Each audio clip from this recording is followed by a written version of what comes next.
The Count of Monte Cristo by Alexandre Dumas. Chapter 10. The King's Closet at the Tuileries. We will leave Villefort on the road to Paris, traveling, thanks to trebled fees, with all speed, and passing through 2 or 3 apartments, enter at the Tuileries the little room with the arched window, so well known as having been the favorite closet of Napoleon and Louis XVIII., and now of Louis Philippe. There, seated before a walnut table he had brought with him from Hartwell, and to which, from one of those fancies not uncommon to great people, he was particularly attached, the king, Louis XVIII., was carelessly listening to a man of 50 or 52 years of age, with gray hair, aristocratic bearing, and exceedingly gentlemanly attire, and meanwhile making a marginal note in a volume of Gryphius's rather inaccurate but much sought-after edition of Horace, a work which was much indebted to the sagacious observations of the philosophical monarch. "You say, sir," said the king, "that I am exceedingly disquieted, sire." "Really, have you had a vision of the 7 fat kine and the 7 lean kine?" "No, sire, for that would only betoken for us 7 years of plenty and 7 years of scarcity, and with a king as full of foresight as your majesty, scarcity is not a thing to be feared." "Then of what other scourge are you afraid, my dear Blacas?" "Sire, I have every reason to believe that a storm is brewing in the south." "Well, my dear Duke," replied Louis XVIII., "I think you are wrongly informed, and know positively that, on the contrary, it is very fine weather in that direction." Man of ability as he was, Louis XVIII. Liked a pleasant jest. "Sire," continued M. de Blacas, "if it only be to reassure a faithful servant, will your majesty send into Languedoc, Provence, and Dauphine trusty men, who will bring you back a faithful report as to the feeling in these 3 provinces?" "Canonus surdis," replied the king, continuing the annotations in his Horace.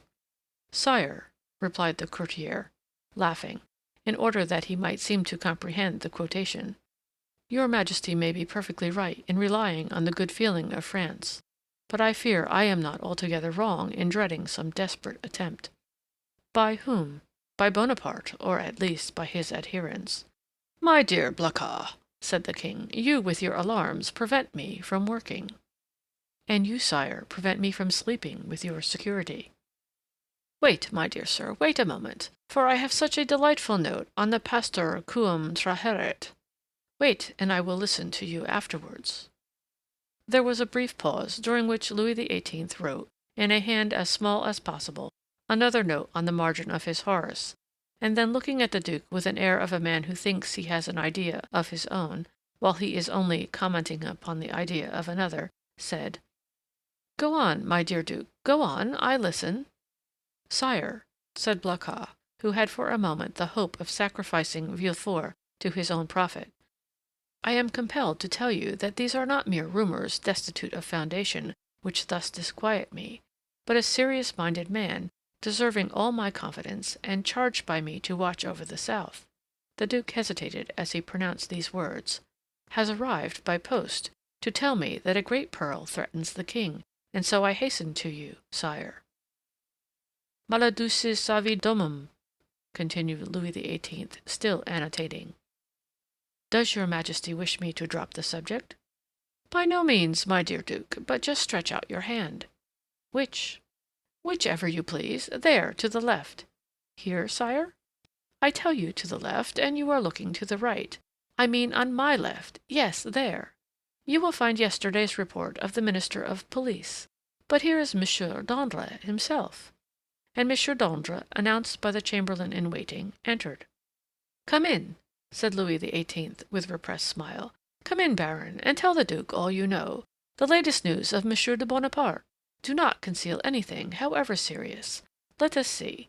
The island of Elba is a volcano, and we may expect to have issuing thence flaming and bristling war. Bella, horrida bella." M. d'Andre leaned very respectfully on the back of a chair with his 2 hands, and said, "Has your majesty perused yesterday's report?" "But tell the Duke himself, who cannot find anything, what the report contains. Give him the particulars of what the usurper is doing in his islet." Monsieur, said the Baron to the Duke, all the servants of His Majesty must approve of the latest intelligence which we have from the island of Elba. Bonaparte, M. d'Andre looked at Louis XVIII., who, employed in writing a note, did not even raise his head. Bonaparte, continued the Baron, is mortally wearied, and passes whole days in watching his miners at work at Porto Longone. And scratches himself for amusement, added the King. Scratches himself? Inquired the Duke. What does your Majesty mean? Yes, indeed, my dear Duke. Did you forget that this great man, this hero, this demigod, is attacked with a malady of the skin which worries him to death? Prurigo? And moreover, my dear Duke, continued the Minister of Police, we are almost assured that, in a very short time, the usurper will be insane. Insane? Raving mad. His head becomes weaker. Sometimes he weeps bitterly, sometimes laughs boisterously. At other time he passes hours on the seashore, flinging stones in the water, and when the flint makes duck and drake 5 or 6 times, he appears as delighted as if he had gained another Marengo or Austerlitz. Now you must agree that these are indubitable symptoms of insanity. Or of wisdom, my dear Baron, or of wisdom, said Louis XVIII., laughing. The greatest captains of antiquity amused themselves by casting pebbles into the ocean. See Plutarch's Life of Scipio Africanus. M. de Blacas pondered deeply between the confident monarch and the truthful minister. Villefort, who did not choose to reveal the whole secret, lest another should reap all the benefit of the disclosure, had yet communicated enough to cause him the greatest uneasiness. Well, well, d'Andre, said Louis XVIII., Blacas is not yet convinced. Let us proceed, therefore, to the usurper's conversion. The Minister of Police bowed.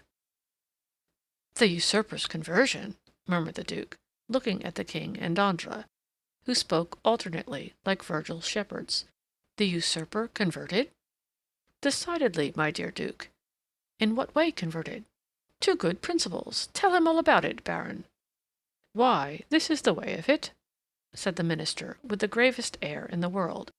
Napoleon lately had a review, and as 2 or 3 of his old veterans expressed a desire to return to France, he gave them their dismissal, and exhorted them to serve the good king.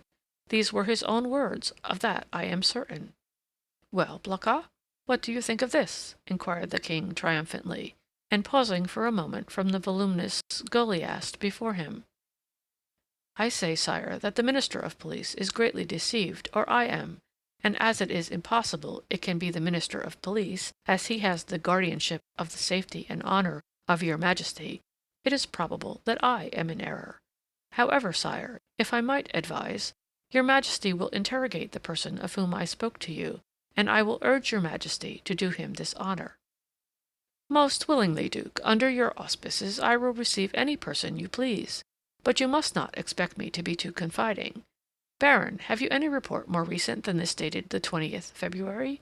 This is the 4th of March. No, sire, but I am hourly expecting one. It may have arrived since I left my office. Go thither, and if there be none, well, well, continued Louis XVIII., make one. That is the usual way, is it not? And the king laughed facetiously. Oh, sire, replied the minister, we have no occasion to invent any. Every day our desks are loaded with most circumstantial denunciations, coming from hosts of people who hope for some return for services which they seek to render, but cannot. They trust to fortune, and rely upon some unexpected event in some way to justify their predictions. Well, sir, go, said Louis XVIII., and remember that I am waiting for you. I will but go and return, sire. I shall be back in 10 minutes. And I, sire, said M. de Blacas, will go and find my messenger. Wait, sir, wait, said Louis XVIII. Really, M. de Blacas, I must change your armorial bearings. I will give you an eagle with outstretched wings, holding in its claws a prey which tries in vain to escape, and bearing this device: Tenax. Sire, I listen, said de Blacas, biting his nails with impatience. I wish to consult you on this passage. Molli fugien angelitu. You know it refers to a stag flying from a wolf. Are you not a sportsman and a great wolf hunter? Well then, what do you think of the molli angelitu? Admirable, sire, but my messenger is like the stag you refer to, for he has posted 220 leagues in scarcely 3 days, which is undergoing great fatigue and anxiety, my dear Duke, when we have a telegraph which transmits messages in 3 or 4 hours, and that without getting in the least out of breath. Ah, sire, you recompense but badly this poor young man, who has come so far, and with so much ardor, to give your Majesty useful information. If only for the sake of Monsieur de Selvieux, who recommends him to me, I entreat your Majesty to receive him graciously. Monsieur de Selvieux, my brother's chamberlain? Yes, sire. He is at Marseilles, and writes me thence. Does he speak to you of this conspiracy? No, but strongly recommends Monsieur de Villefort, and begs me to present him to your Majesty. Monsieur de Villefort! Cried the king. Is the messenger's name Monsieur de Villefort? Yes, sire. And he comes from Marseilles? In person. Why did you not mention his name at once? Replied the king, betraying some uneasiness. Sire, I thought his name was unknown to your Majesty. No, no, Blacas, he is a man of strong and elevated understanding, ambitious, too, and pardieu, you know his father's name. His father? Yes, Noirtier. Noirtier, the Girondin? Noirtier, the senator? He himself. And your Majesty has employed the son of such a man? Blacas, my friend, you have but limited comprehension. I told you Villefort was ambitious, and to attain this ambition, Villefort would sacrifice everything, even his father. Then, sire, may I present him? This instant, Duke. Where is he? Waiting below in my carriage. Seek him at once. I hasten to do so. The Duke left the royal presence with the speed of a young man. His really sincere royalism made him youthful again. Louis XVIII. Remained alone, and turning his eyes on his half-opened Horace, muttered, Justum et tenacem propositi verum. M. de Blacas returned as speedily as he had departed, but in the antechamber he was forced to appeal to the king's authority. Villefort's dusty garb, his costume, which was not of courtly cut, excited the susceptibility of M. de Brézé, who was all astonishment at finding that this young man had the audacity to enter before the king in such attire. The Duke, however, overcame all difficulties with a word, His Majesty's order, and in spite of the protestations which the master of ceremonies made for the honor of his office and principles, Villefort was introduced. The king was seated in the same place where the Duke had left him. On opening the door, Villefort found himself facing him, and the young magistrate's first impulse was to pause. "Come in, Monsieur de Villefort," said the king. "Come in." Villefort bowed, and advancing a few steps, waited until the king should interrogate him. "Monsieur de Villefort," said Louis XVIII., "the Duc de Blacas assures me you have some interesting information to communicate. Sire, the Duke is right, and I believe your Majesty will think it equally important." "In the first place, and before everything else, sir, is the news as bad in your opinion as I am asked to believe?" "Sire, I believe it to be most urgent, but I hope, by the speed I have used, that it is not irreparable." "Speak as fully as you please, sir," said the king, who began to give way to the emotion which had showed itself in Blacas's face and affected Villefort's voice. "Speak, sir, and pray begin at the beginning. I like order in everything." "Sire," said Villefort, "I will render a faithful report to your Majesty, but I must entreat your forgiveness if my anxiety leads to some obscurity in my language." A glance at the king after this discreet and subtle exordium assured Villefort of the benignity of his august auditor, and he went on. "Sire, I have come as rapidly to Paris as possible to inform your Majesty that I have discovered, in the exercise of my duties, not a commonplace and insignificant plot, such as is every day got up in the lower ranks of the people and in the army, but an actual conspiracy, a storm which menaces no less than your Majesty's throne. Sire, the usurper is arming 3 ships. He meditates some project, which, however mad, is yet, perhaps, terrible. At this moment he will have left Elba, to go whither I know not, but assuredly to attempt a landing either at Naples or on the coast of Tuscany, or perhaps on the shores of France. Your Majesty is well aware that the sovereign of the island of Elba has maintained his relations with Italy and France?" "I am, sir," said the king, much agitated, "and recently we have had information that the Bonapartist clubs have had meetings in the Rue Saint Jacques. But proceed, I beg of you. How did you obtain these details?" "Sire, they are the results of an examination which I have made of a man of Marseilles, whom I have watched for some time, and arrested on the day of my departure. This person, a sailor of turbulent character, and whom I suspected of Bonapartism, has been secretly to the island of Elba. There he saw the Grand Marshal, who charged him with an oral message to a Bonapartist in Paris, whose name I could not extract from him. But this mission was to prepare men's minds for a return. It is the man who says this, sire, a return which will soon occur." "And where is this man?" "In prison, sire." "And the matter seems serious to you?" "So serious, sire, that when the circumstance surprised me in the midst of a family festival, on the very day of my betrothal, I left my bride and friends, postponing everything, that I might hasten to lay at your Majesty's feet the fears which impressed me and the assurance of my devotion." "True," said Louis XVIII. "Was there not a marriage engagement between you and Mademoiselle de Saint Méran, daughter of one of your Majesty's most faithful servants?" "Yes, yes, but let us talk of this plot, Monsieur de Villefort." "Sire, I fear it is more than a plot. I fear it is a conspiracy."